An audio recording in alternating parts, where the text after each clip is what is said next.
Après la rencontre du président américain Donald Trump avec le nouveau président syrien Al-Shara, des nouvelles sont apparues qui pourraient signaler que la situation au Moyen-Orient pourrait changer radicalement. En particulier, une nouvelle apparaît selon laquelle Israël et les nouvelles autorités syriennes ont récemment mené des négociations directes. C'est ce qu'indique une source israélienne, ce qui témoigne d'un changement de dynamique entre d'anciens ennemis à mesure qu'Israël étend sa présence militaire en Syrie. Dans cette émission, nous allons discuter des négociations secrètes entre la Syrie et Israël qui ont eu lieu récemment en Azerbaïdjan. Discutons de la rencontre entre Donald Trump et Al-Shara. Dans quelle mesure cela pourrait-il changer la situation au Moyen-Orient ? Je vais faire un petit spoiler, cela pourrait vraiment tout changer.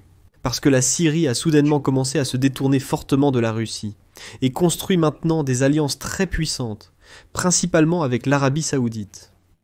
Je suis Alexei Petchi, nous sommes le 16 mai. Avant de commencer, je vous demande de vous abonner à la chaîne, de liker cet épisode et surtout de laisser un commentaire afin que les algorithmes de YouTube promeuvent cet épisode et que le plus grand nombre de spectateurs possible puissent le voir. De plus, je vous invite à vous abonner à ma chaîne Telegram Petchi News. Le lien se trouve dans la description de cette vidéo. Là-bas, nous publions les actualités en temps réel dès qu'elles arrivent. Alors maintenant, parlons de tout dans l'ordre. Israël et le nouveau régime syrien ont récemment mené des négociations directes, ce qui témoigne d'un changement de dynamique dans les relations entre les deux pays. Les négociations ont eu lieu en Azerbaïdjan, avec la participation du chef du département opérationnel des forces armées israéliennes, le général-major Oded Bassiouk. Oded Bassiouk a rencontré des représentants du gouvernement syrien en présence de responsables turcs. Le président par intérim de la Syrie, Ahmad al-Shara, a déclaré la semaine dernière que son gouvernement menait des négociations indirectes avec Israël afin de mettre fin à ses attaques contre la Syrie. Comme il l'a dit, afin que la situation n'atteigne pas un point où les deux parties perdraient le contrôle. Il est intéressant de noter qu'à Damas, on ne commande toujours pas les informations concernant des négociations directes avec Israël. Al-Shara a déclaré qu'il y avait eu des négociations indirectes, c'est la seule déclaration faite. Et la source israélienne ne révèle pas le sujet de la rencontre, ne précise pas qui a servi de médiateur, mais il s'agirait très probablement de la Turquie. Et c'est la 12e chaîne israélienne qui a été la première à annoncer la rencontre. Cette semaine, le président américain Donald Trump a rencontré Shahar, un ancien djihadiste reconnu comme terroriste par les États-Unis en 2013. La rencontre a eu lieu en Arabie Saoudite, et Trump a promis de lever les sanctions imposées contre le régime de Bachar el-Assad. Je rappelle qu'Assad a été renversé à la suite d'un soulèvement dirigé par Shahar et qu'il a fui la Syrie en décembre et se trouve actuellement en Russie. La Maison-Blanche a déclaré que Trump a appelé Shahar à prendre un certain nombre de mesures, y compris la normalisation des relations avec Israël, l'expulsion des terroristes étrangers et palestiniens, et l'aide des États-Unis pour empêcher la résurgence de l'État islamique. Mais le point clé ici est que les sanctions seront levées si le nouveau pouvoir syrien parvient à un accord sur la normalisation des relations avec Israël. Eh bien, après la chute du régime d'Assad, Israël, comme vous le savez, a pris le contrôle de plus de territoires en Syrie et a organisé plusieurs attaques qui, selon lui, visaient à empêcher la restauration du potentiel militaire et à éliminer les combattants susceptibles de menacer la sécurité d'Israël. Au départ, le déplacement d'Israël sur le territoire syrien était décrit comme temporaire, mais depuis lors, les responsables ont déclaré que les militaires y resteraient, pour une durée indéterminée. Israël a également déclaré une zone tampon dans le sud de la Syrie, avec pour objectif affiché de protéger la minorité druze syrienne. Israël, je le rappelle, a également occupé le plateau du Golan, qu'il a pris à la Syrie lors de la guerre de 1967, puis annexé par la suite. M'adressant aux téléspectateurs israéliens, j'appelle le plateau du Golan occupé, conformément au droit international. Vous pouvez contester cela, mais selon le droit international, ces territoires sont considérés comme occupés. C'est pourquoi j'appelle les choses par leur nom. Et le ministère américain des Finances a déclaré jeudi que oui, il travaille déjà, sur instruction de Donald Trump, concernant les sanctions contre la Syrie, et qu'il a l'intention de mettre en œuvre les autorisations nécessaires, qui seront déterminantes pour attirer de nouveaux investissements en Syrie. Le message sur le réseau social ajoutait que les actions du ministère américain des Finances pourraient aider à restaurer l'économie, le secteur financier et les infrastructures de la Syrie, et pourrait émettre le pays sur la voie d'un avenir lumineux, prospère et stable. Le secrétaire d'État américain, Marco Rubio, a expliqué que les États-Unis feront une exception aux sanctions concernant la Syrie et qu'ils ne les lèvent pas complètement pour l'instant. Ensuite, sa citation. « Au fur et à mesure de nos progrès, nous espérons qu'un jour prochain, ou dans un avenir proche, nous pourrons nous adresser au Congrès et lui demander de lever définitivement les sanctions.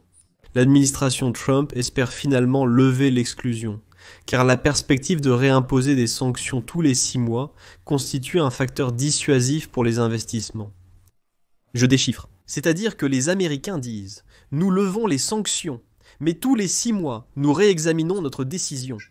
Si la situation s'aggrave, nous rétablissons ces sanctions. Si tout va bien, la situation reste telle qu'elle est. » Un responsable israélien a récemment déclaré que le Premier ministre Binyamin Netanyahou avait demandé à Trump de maintenir les sanctions contre la Syrie. Il a déclaré qu'il craignait que cela ne conduise à une répétition des événements du 7 octobre 2023, lorsque les combattants dirigés par le Hamas ont attaqué Israël. Eh bien, ici je vais rappeler un peu les sanctions américaines contre la Syrie, car l'économie syrienne a été, pendant des années, en fait paralysée par les sanctions occidentales. Et parmi les plus sévères, il y a la soi-disant loi César, adoptée par les États-Unis en 2019, qui a introduit des sanctions à grande échelle limitant l'activité économique de certaines personnes, entreprises, gouvernements, etc., qui ont aidé les efforts militaires de Bachar el-Assad. La loi a rendu toute l'économie syrienne, comme on dit, intouchable. Personne ne pouvait y entrer, investir ou faire quoi que ce soit. C'était une isolation totale. Et donc, selon les données de la Banque mondiale, l'économie du pays a diminué de plus de moitié en 10 ans, de 2010 à 2020. Et quand la loi Fesaria a été introduite en 2019, l'économie s'est complètement effondrée là-bas. Selon les données de la Banque mondiale, en 2022, la pauvreté a touché près de 70% de la population syrienne. En 2022, l'extrême pauvreté a concerné plus d'un Syrien sur 4, a indiqué la banque, ajoutant que ce chiffre s'est probablement aggravé après le tremblement de terre de février 2023. Et maintenant, les pays du Golfe Persique s'intéressent à investir en Syrie. C'est-à-dire qu'ils comprennent qu'il est intéressant d'investir de l'argent là-bas, qu'il est possible de gagner de l'argent en Syrie. Parce que, regardez maintenant, si le nouveau régime syrien tient vraiment ses promesses et essaie de mettre le pays sur la bonne voie, alors quelqu'un doit tout reconstruire. Là-bas, les destructions sont tout simplement irréelles. Quelqu'un devra reconstruire. Par conséquent, il faudra des investissements, l'arrivée d'entreprises, et ainsi de suite. Et donc, les pays du Golfe Persique, en premier lieu le Qatar, l'Arabie Saoudite et les Émirats, veulent vraiment le faire. Ils veulent y entrer. Mais ils craignent beaucoup de violer les sanctions américaines. C'est pourquoi les actions de Donald Trump éliminent de tels obstacles, ouvrant la voie à des milliards de dollars d'investissements potentiels. C'est précisément pour cette raison que l'Arabie Saoudite, le prince héritier Mohammed Ben Salman, a tellement insisté pour que Trump rencontre Al-Shara. Selon la Maison-Blanche, Trump a proposé à Chara lors de la rencontre de normaliser les relations avec Israël, entre autres mesures.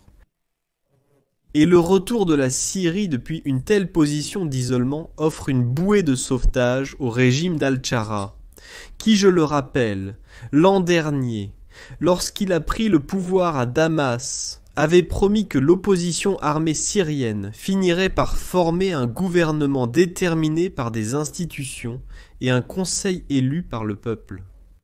Mais cela donne également la possibilité aux États arabes du Golfe Persique et à la Turquie, qui ont aussi insisté sur la levée des sanctions, d'élargir leur influence en Syrie et d'en tirer profit après une décennie d'absence dans ce pays.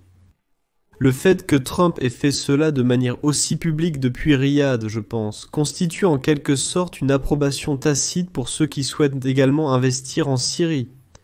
Cela signifie que Trump, en fait, a donné la victoire à Mohammed Ben Salman. En Syrie, les opinions sont divisées sur ce sujet.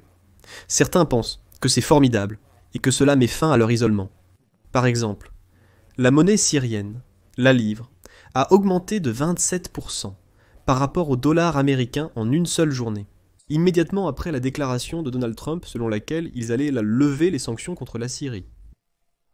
Eh bien, maintenant, tout d'abord, bien sûr, ce sont de grandes opportunités pour l'Arabie Saoudite, qui d'ailleurs insistera également pour que la Syrie normalise ses relations avec Israël.